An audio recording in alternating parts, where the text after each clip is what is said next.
The unit-based virtual training system is a virtual simulation which has evolved from the UOR of JCOVE. It uses Defence Virtual Simulation as its engine, which is an enhancement of VBS2, and it's there to provide low-level CT1 and 2 training for subunits.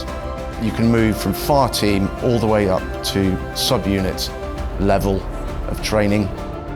For a unit that is about to undertake UBVT training, it's best to engage with the contractor early, and then they can tailor the specific scenarios and the training to your needs. It's also not just for combat arms. You can use it for combat support and combat service support, both regular and reserve. You can practice infantry company drills, but also practice logistics convoys, engineer obstacle crossings, and the integration of joint fires. The utility of the system is vast. We've been using UBVT for the last 2 days. We're using it for a 5-day period in total, and we're using it specifically in preparation for our role as the BATIS Op 4.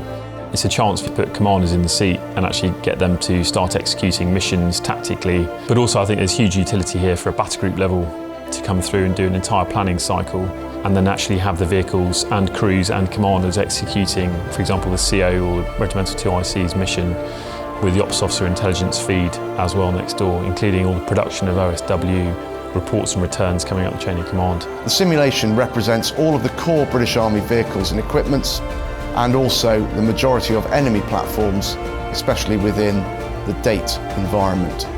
It also allows you to operate in different terrains, weathers, and conditions that may be replicated anywhere we could deploy in the world. The flexibility of the system is one of its greatest strengths.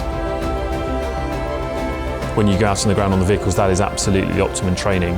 But the problem is, because of scarce resources, that's becoming even more and more difficult to do. So this is kind of your interim solution.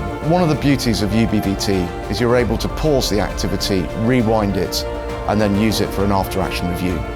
That after-action review allows the soldiers to learn very quickly from their mistakes and rerun the scenario. For me, it offers a really sort of low-risk chance for me to put junior commanders into commanders' slots and let them sort of crack on. It's resource-free in that regard, so there's no fuel or ammunition issues, there's no vehicle availability issues.